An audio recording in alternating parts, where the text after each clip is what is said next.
I wasn't born for scandal, but I wasn't born to live in silence either. For much of my life, I believed the walls of the church were all I needed to feel safe. That if I followed the rules, dressed as expected, smiled meekly at prayer, meetings, and lowered my eyes before the world's temptations, everything would be granted to me: love, peace, salvation. I grew up hearing that my destiny was set before I was even born, that God's will was sovereign and my role was simply to obey. And I obeyed. For years I obeyed. I bowed before the open Bible on the pulpit, memorized verses like walls to shield me from the outside world, accepted others' opinions as eternal truths, and hid my deepest questions under my pillow. I was Selene Whitlow, daughter of Pastor Ezekiel, a model of conduct, purity, and faith. But there was something in me, ancient, pulsing, untamable, that told me true faith isn't passive. It questions, it burns, it breaks. It was on one of those afternoons when routine seemed about to choke the last spark of my curiosity that I saw him. Not as if noticing someone for the first time, but as if recognizing an absence that had finally returned to its place. Caleb Hart. His name was already a forbidden whisper in that town before I ever laid eyes on him. Troublemaker's son, untrustworthy, inconvenient. They said he'd left town young, that he never fit in, that he came back now, because he had nowhere else to go. But when I saw him crossing the street with the steady stride of someone who didn't ask permission to exist, I realized all those labels were just that, stickers slapped on with fear and ignorance. There was something in his eyes, a mix of pain and defiance, that made me feel, for the first time, that the world beyond the church walls might be real, and dangerous, and infinitely more honest. In the days that followed, I fought the foolish urge to run into him again.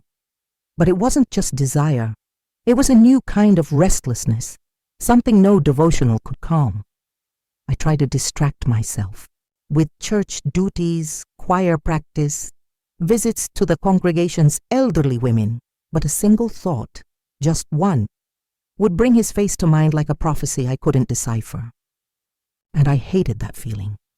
Hated it because it made me feel alive, and feeling alive, in that context, was almost a sin. Because those who feel too much start to want too much, and those who want too much, sooner or later, have to choose between pleasing others or following their own soul. And deep inside, I could already feel that my soul was no longer willing to stay silent. I did everything to convince myself it was just curiosity, a youthful impulse I hadn't yet resolved, a flicker of vanity perhaps. I tried to recall everything my father taught me about judging by the company you keep, about guarding your heart, about not straying from the narrow path. I repeated those teachings like mantras for days, hoping the urge to see him again would dissolve under the weight of faith. But it didn't dissolve. It grew. It became presence. It became urgency. It became that voice calling me when everyone else was asleep. A voice I only heard when no one was left to tell me what was right or wrong. We met for real on a cloudy afternoon, as if even the sky were hesitant. I was returning from the grocer's, carrying a small bag of apples and tea for my mother, when he passed me on the sidewalk. The whole town seemed to hold its breath. He greeted me with a polite nod, no smiles, no pretense. And I, instead of moving on as any pastor's daughter would, stopped. I asked how he was. My voice came out steadier than I expected. He answered with simple kindness, a direct look, almost surprised by my boldness. And then it happened. We exchanged words. Few, but enough to shatter the thick glass between his world and mine. From that moment I knew there was no going back. Because once the world expands, it doesn't shrink again without tearing you apart inside. That night, when I knelt to pray, something in me resisted, not faith, but the way I'd been taught to practice it. For the first time, I felt my prayers didn't come from fear, but from a sincere desire to understand, to be heard as I was, not as they expected me to be. I asked God for clarity, and what I got was silence, a different, profound silence, as if He were inviting me to find out for myself. And in that silence, I realized something was changing. I was changing, and maybe that was the answer. For the first time, it didn't scare me, it freed me. In the days that followed, Caleb and I crossed paths more often, at the market, in the square, on seemingly casual walks. And each time our eyes met, there was a silent recognition. We were seeing each other, not through the stories we'd been told, nor the expectations imposed on us, but as two unbound souls trying to find each other in a world determined to keep them apart. And when one afternoon he offered me coffee at the downtown bookstore, I accepted, without fear, without excuses. I just accepted, because in that moment, I understood I was no longer just the pastor's daughter. I was a woman, and that woman had just taken her first step outside the line drawn for her. The bookstore was small, old, smelling of aged wood and pages touched by many hands. I never imagined my first act of disobedience, at least in the town's eyes, would be so quiet. No scandal, no judgmental stares, just the chime of bells at the door, the clink of porcelain cups, and the sound of his voice, low and restrained, asking if I wanted sugar. I declined. I've always preferred the bitter taste of things, maybe because I was raised believing life's sweetness was a reward for later. We sat at a table in the back. He pulled a book from his coat, set it on the table. He told me he read to escape, to keep from getting lost in the dark corners where no one cared if he existed. I just listened. Listening was something I learned early. The problem was, they taught me to listen to others, never to myself. And there, across from him, hands clasped on the table, I listened to my heart for the first time without censure, and it was shouting.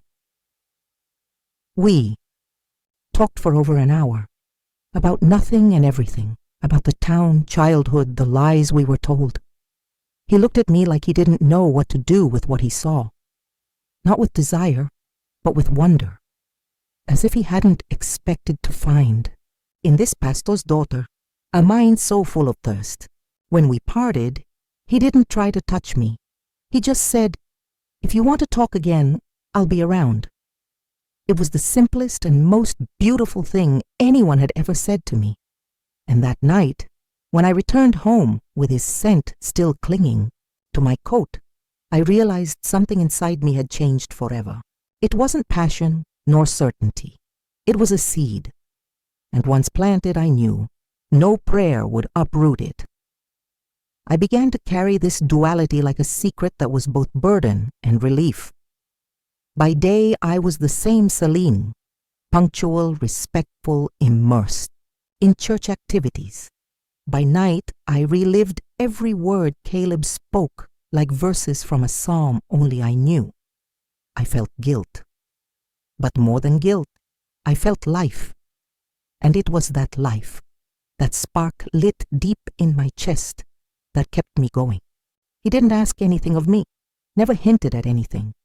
But by his existence, he posed questions no one else had dared to ask. The first confrontation came soon. At Sunday dinner, my father looked at me with hard eyes and asked if it was true I'd been seen talking to the Heart boy. I swallowed hard, said yes, that we talked, that it was just that. But in that moment, I saw something in his face I'd never seen. Fear, not anger. Fear. And then I understood it wasn't just about reputation, it was about control. He knew that if I started thinking for myself, asking questions, choosing outside the doctrine, the entire structure carefully built around me would begin to crumble. And it was true. It was already crumbling. That night in my bedroom mirror, I stared at myself as if seeing someone else, a woman, in the same modest clothes, same neatly tied hair, but with eyes that no longer asked permission. What I was feeling wasn't sin. It was truth. And no matter how the world around me tried to convince me otherwise, I knew that for the first time, I was fully alive. No one told me that disobedience isn't a single act. It doesn't happen all at once, like a shout or a slammed door. Disobedience, when it comes from within, spreads like water seeping through cracks, silent, inevitable, constant. From the moment I said yes to coffee with Caleb, all my other no's began to lose strength. No to fear, no to guilt, no to the shrunken life built for me. I started seeing the people around me with new eyes, as if I could see the pretense behind their smiles and amens. I saw the desperate effort to keep up appearances, to wear holiness like a disguise, even when their souls cried for help. And then I realized the hardest truth. I'd been part of that pretense too, and I was tired. Caleb and I began meeting often. There was no secrecy between us, but no fanfare either. He treated me with a gentleness that hurt, because it was sincere. Because he didn't see me as a trophy, a body, or a pastor's daughter. He saw me as Selene, just that, with my silences, my restlessness, my suppressed anger, and my shattered faith. Sometimes he just listened. Sometimes he asked questions that left me speechless. Do you believe because you feel it or because they taught you to fear? Do you really want this life? Or are you trying to protect others from a version of you they wouldn't accept? I hated those questions because I knew that behind each one was a freedom that scared me. And yet, I kept coming back. Always. Came back because he didn't offer me a path. He offered me a mirror.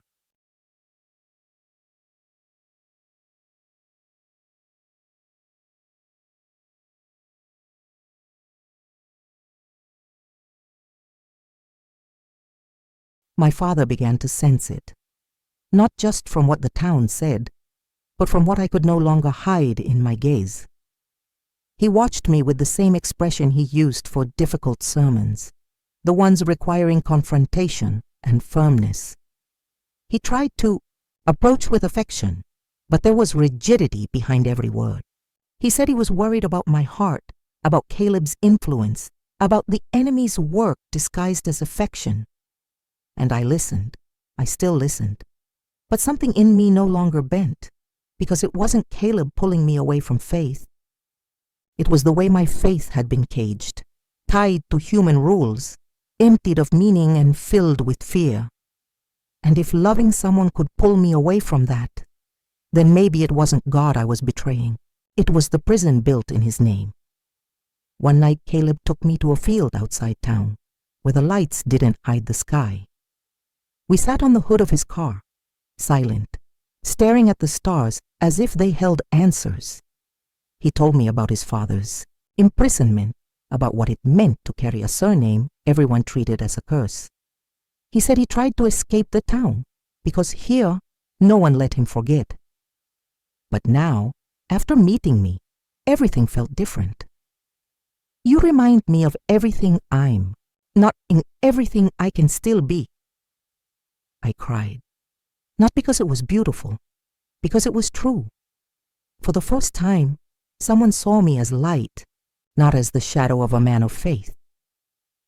Back home, I lay sleepless. My soul no longer fit my body. My mind, once shaped to obey, was learning to question. And I knew, with quiet certainty, that this love, born on the margins of everything I'd been taught, was growing, not as rebellion, but as salvation. The next morning was like any other, but I wasn't the same. The tasks, the church commitments, the practiced smiles, all seemed painted in false hues, like a frame that no longer matched the picture. I moved among people with the same care as before, but inside me was revolution. Every gesture that once defined me, now felt small compared to what I felt within. It was as if, after so long accepting the world as it was handed to me, I'd finally opened my eyes and seen there was more. So much more. Not just out there, but inside me. And that vastness both frightened and enchanted me. I began to lose patience with judgments disguised as advice, with gazes weighing on my shoulders, as if every step off the line was a spiritual crime. My mother said it was just a phase, that all girls go through moments like this, and I'd soon be centered again. But it wasn't a phase, it was an awakening. And the more I awoke, the further I drifted from that version of me everyone expected to see at the altar in a white dress, beside some young man from the congregation I barely knew, but who'd been chosen as worthy. What a cruel fate, to live a life deemed holy only because it's empty of self. Conversations with Caleb became my anchor, not because he saved me, but because beside him I was free to think aloud, and thinking for me was the greatest act of resistance. We talked about everything, what it means to be good, faith without chains, love that doesn't need explaining to be lived. He wasn't perfect, and maybe that's why he enchanted me so much. He had fear, anger, visible flaws, but the courage to face them. I, on the other hand, was only now beginning to face mine, and there was something sacred in that process. Not holiness, but truth. And to me, truth always tasted divine. But the world around us didn't stay silent for long. Someone saw us together. Someone who knew my father. Someone who thought it best to warn him. The following Sunday, Caleb's name came up in the sermon. Not directly, but clear enough for everyone to understand. It was about bad company. Wolves in disguise, daughters who stray from the path of righteousness because of a weak heart. Each word cut like a blade cloaked in scripture. My father didn't look at me as he spoke, and yet I felt as if I'd been exposed before everyone, as if they'd stripped my skin and left me raw for judgment, but I didn't cry. Not that time, because a part of me was already too steady to fall again. And if they accused me of losing myself, maybe it was because at last I was starting to find myself. After the service, gazes followed me as if I carried a scandal on my shoulders. Some pretended not to see. Others whispered with false pity, as if I were a lost sheep still, salvageable if I repented in time. Some touched my arm with rehearsed tenderness, offering prayers as if my heart were under some impure influence. But what no one there seemed to understand was that what I felt wasn't weakness. It was strength, a new, raw strength that kept my head high even when everything around tried to bend me. My father didn't speak to me that day. His silence said more than any sermon. There was disappointment in his face, but also something that wounded me deeper. Fear, not of me, but of what I could represent to everything he'd built. I was the daughter he'd shaped with care, with verses, with promises. The one meant to carry on the family legacy, marry someone from the church, serve the ministry as an exemplary wife and devoted mother. In seeing me stray from that path, he didn't just see a daughter in crisis, he saw a threat. The crack in me could, in his eyes, spread to the entire foundation, and that's why he silenced me, not out of cruelty, but out of desperation. That night, Caleb found me sitting on the back steps of the bookstore where we used to talk. I hadn't called him, but he came, as if he knew. He sat beside me in silence, asking no questions. And there, in that gentle quiet, I broke. I didn't cry like someone begging for help, but like someone accepting that something old had to die for something new to be born. I spoke about the shame that wasn't mine, but was forced on me, about the weight of carrying expectations I never asked for, about the exhaustion of living to please eyes that never saw who I truly was. And he, instead of consoling me, listened with reverence, as if each word were a seed I needed to plant with my tears. Then he said something that stayed, etched in me like a tattoo. You don't have to be a martyr to a faith that never let you breathe. The sacred lives in your heart too, and maybe that's where God wants to meet you for real. I went home with that phrase echoing inside, like an inverted prayer. And that night I understood that loving Caleb wasn't my sin. My sin would have been to keep living a life where I was invisible, even to myself, and I wasn't willing to live like that for another day. The days that followed were a taut thread between who I no longer was and who I didn't yet know how to be. I moved through the house like a guest, someone who belongs to the structure but not the affection. My mother, ever kind, now looked at me with a mix of caution and sadness, as if my continued silence confirmed that, yes, I was lost. My father, on the other hand, seemed increasingly tense, as if trying to hold a dam together while water already leaked through every crack. He avoided mentioning Caleb directly, but his sermons grew harsher, the messages more severe, and everything now seemed to revolve around disobedience disguised as freedom. The target was invisible, but the arrow, I felt, came straight for me. I, however, no longer felt guilt, which scared me more than anything else. I'd grown up believing repentance was a sign of salvation, and that when something inside stopped hurting, it meant your soul had strayed from the light. But now the absence of guilt felt like peace. For the first time, my thoughts were mine, my choices, mine. And loving Caleb, with all it meant, felt more honest and sacred than any blind obedience I'd ever practiced. Our love was simple, quiet, without grandiose promises, but full of truth. And I knew, if there was any place where God still heard me, it was there, in the touch of his hands, in the way he looked at me without demanding I fit into anything.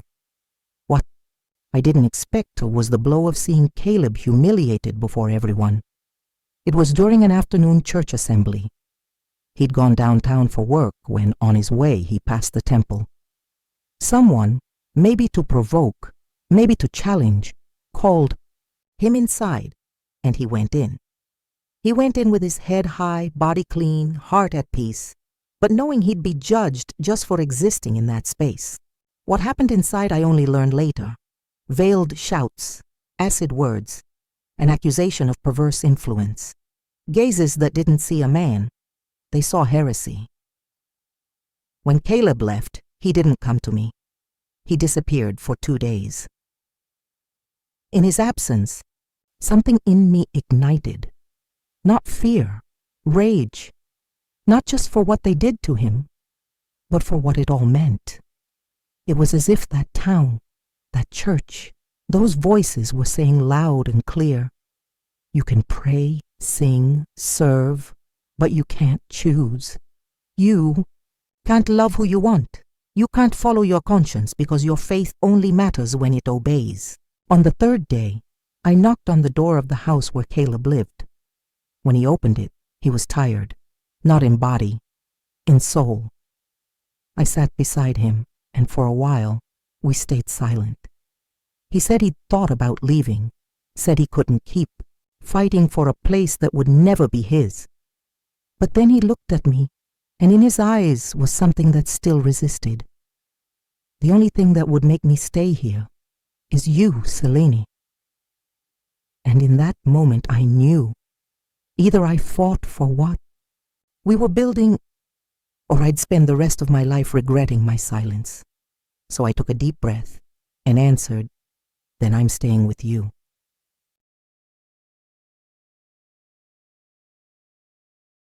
And in that instant, I understood that loving someone, when everyone around says it's wrong, is one of the most sacred acts a soul can commit. The next morning, the world wasn't the same, not because it had changed, but because I had finally made a decision that left no room for turning back. It was like crossing a bridge and burning it behind me. There was fear, of course, but it was a fear that no longer paralyzed. It was the kind of fear that walks alongside courage, a reminder that facing what scares you is worth it when what's at stake is your own truth. My father called me to talk right after breakfast. There was no anger in his voice, but there was resolve.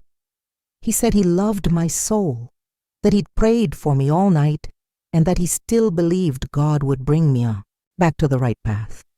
He spoke of Caleb as if he were a storm sent to test me, said the Christian life was full of trials, and sometimes the enemy came disguised as desire, as affection, as things that seemed like love, but were, in truth, just deception. I listened to it all, and when he finished, for the first time, I didn't back down. I took a deep breath and said, with the calmest voice I'd ever found in myself, "Dad, if loving someone truly is a deception, then let me have the courage to keep loving anyway." He didn't respond. He just stood and left the room. That hurt more than any direct confrontation, because there I understood that the price of freedom is often the loss of approval from those we love most. And still, I wouldn't go back. That same afternoon, I went to the church. I walked in alone, head high. I went to the altar, not to confess sins, but to pledge my loyalty to something greater than religion, my conscience. I stood there before the empty pews and spoke softly. Not with fear, but with reverence, I asked God to see me, not as a pastor's daughter, nor as the town's rebel, but as a woman who, for the first time, was living her faith wholly, a woman who had stopped serving out of fear and started loving out of truth. On my way out, I saw congregation members whispering, some looking at me with pity, others with open anger. But I didn't care anymore. The judgment of men no longer held power over me, not when my soul at last was breathing. I found Caleb waiting outside, leaning against his old car, hands in pockets, eyes fixed on me like he was seeing something sacred. He didn't say anything. Neither did I. I just walked to him and, unhurried, rested my forehead against his. And in that moment between the pain of all we'd lost and the strength of all we'd chosen to build, I understood what it was to love with faith, not a blind faith that bows, but a living faith that rises. Caleb and I didn't run away. We didn't need to. Running would have been easy, even understandable. But what we were doing was something else. It was staying. And staying in that town, side by side, after everything, was the greatest act of resistance we could commit. There were no major confrontations. People just started avoiding our names, as if our existence were an inconvenience too hard to swallow. We weren't expelled from the church, but we weren't invited back either.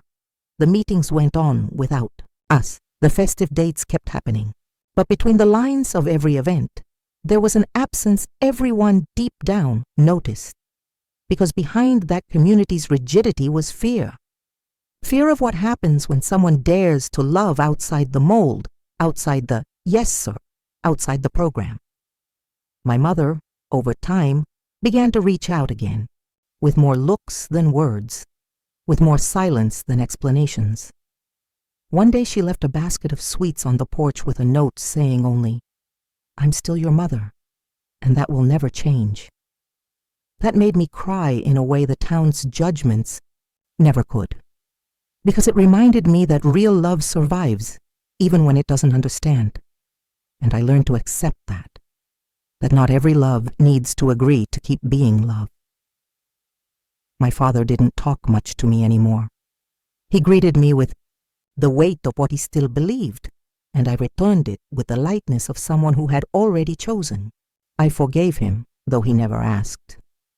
Not because he was right, but because I needed to move forward, and forgiving sometimes is the only way to keep walking without dragging chains.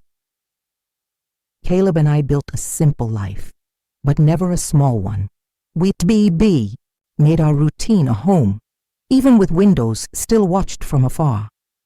We laughed a lot. We messed up together.